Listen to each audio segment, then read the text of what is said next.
Magandang umaga guys, at ito medyo makulimlim na naman ang panahon dito sa amin guys, sa Palawan. Ito nga at maagang dumating yung aming supplier or agent ng GTI, yung nagmamayari ng Camel Winston na cigarette na ito dito napadaan sa amin. At nagandito na rin nagalusan sa tindahan guys, sa karinderya namin. So, dahil maganda din yung ating nakikita sa ating mga supplier guys.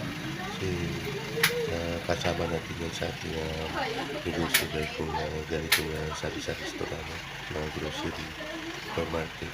Kailangan maganda yung ating relationship sa ating mga agent na mga hinti ng ganito mga produkto ng mga sigarilyo, soft drinks, beer. So guys, magandang umaga ulit. Maraming salamat po sa inyong pagsubaybay sa ating channel.